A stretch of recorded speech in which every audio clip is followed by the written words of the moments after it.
to start my meeting, I will simply go to Meetings.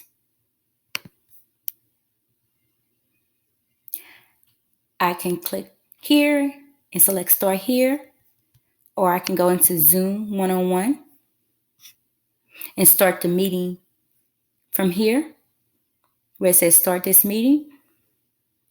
I can also, and you may want to do this before you start your meeting, copy the invitation, copy, and paste it into, it'll be the meeting that I'm scheduling. So I have my meeting ID and I have my password. So this is what the students will use to log in, and they really can click on this link. You can also post this into your Google Classroom. Okay, so let's go back to the meeting. So I'm going to start this meeting.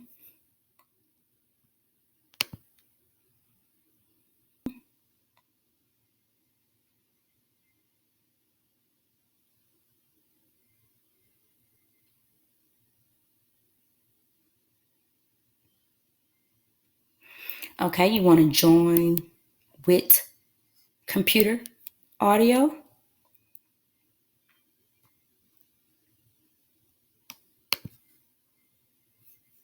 All right, and this is what you'll see when you start your meeting. When students start to come in, you're going to see here under participants, it's going to say waiting room. It's going to have students waiting to join, and there'll probably be on this side where it says participant, and you just add them in. So no one can just come into the meeting without you adding them. All right, so once you add them in, all right, this is your chat room on this side. Let's go through the features at the bottom. We have the mute button, of course. You want to make sure that's unmuted if you are the host, but if you are joining someone, you want to make sure it's muted.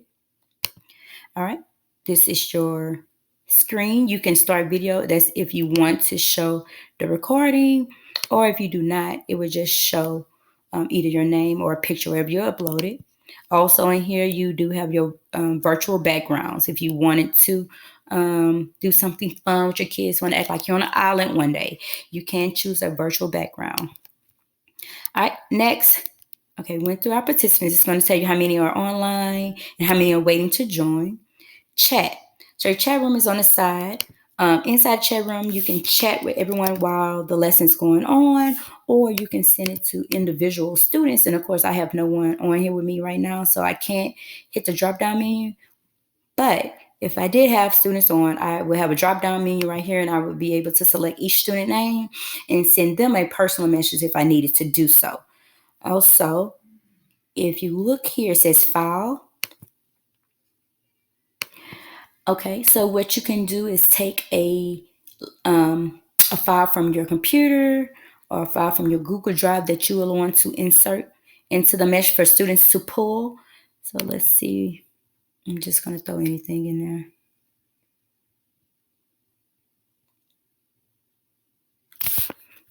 Okay, no, I'm sorry. Don't want to do that today. I'm going to go from my computer. And I'm just going to insert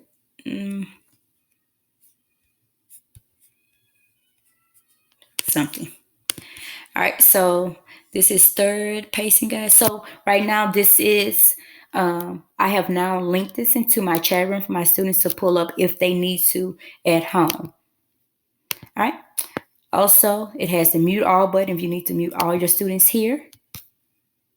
You will mute them all, or you can unmute. I'm not sure why we want to do that, but they do have an unmute button, and they do have certain options. Mute participant on entry. This is from our settings.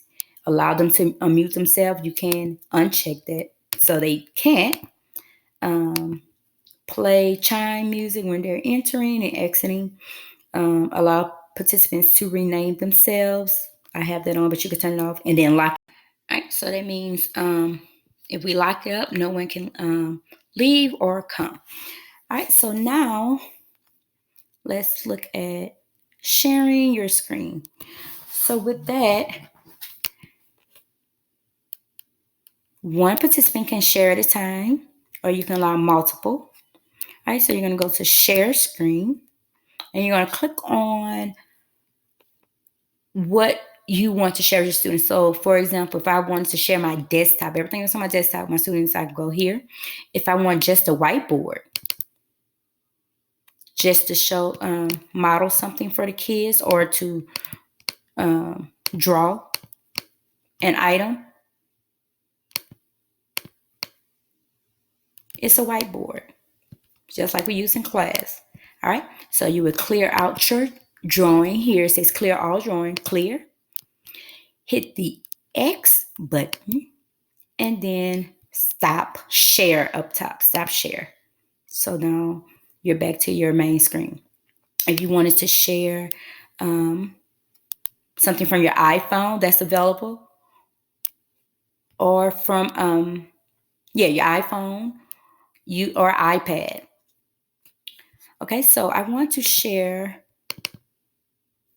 my Nearpod lesson, or if I want to go to a lesson with my kids, I could share a Nearpod lesson, or I can do something simple as a Google Slide and just go through the Google Slide with my students. Nothing too hard, and the students will be able to see what you're doing. And if I wanted to annotate on this screen, I will go up top, annotate right here, draw, and I would draw on my screen if I needed something, or if I wanted to underline an important sentence. All right, and make sure you clear this at the end. So clear, because it'll still be on your screen after you move on. And then hit the X button to stop annotating. All right, and then once you finish your lesson, you just hit stop share with the students, and it's going to bring you back to your main screen. All right. It also has a record button at the bottom. That's if you want to record your whole meeting. So you will hit this from the beginning, and then it will stop at the end, and it will save it for you. Also, they are also the breakout rooms. This is the exciting part. So we turn this feature on. This is not a feature that comes on Zoom. You will have to go to your settings and turn it on. So you will select the breakout rooms. You could select how many rooms you want. So I just do 4, 5. So you usually have 5 small groups, 5 rooms, or sometimes it manually does it for you. But being that I have no participants today, I can't really put anyone in a room, but it will create the 5 rooms for me. If I had students in, it would say 20 participants. It would say I have 5 rooms and I have 20 participants, 4 participants per room. Okay, so I would create my breakout room, and now I have my 5 different rooms, right? All right, so I will assign this to different students. Here, I will come to assign, and I will put the students, assign the students in the breakout room. Being that I have no students today, it's really hard for me to assign them. If they were here, I would be able to assign put 4 in each classroom, and I can travel from room to room by just clicking on a name and having a small group meeting with each of them. Now, this is something you probably want to do later on once you have mastered your classroom management, on virtual classroom management, to allow your students to stay in a room by themselves for a couple seconds and work together. But it's a great tool. And you can have a closer, a countdown on. You also can allow participants to move from breakout rooms automatically. And I turned it off because I would like everyone to come back together. Breakout rooms are automatically closed after such and such time. You can set that up as well.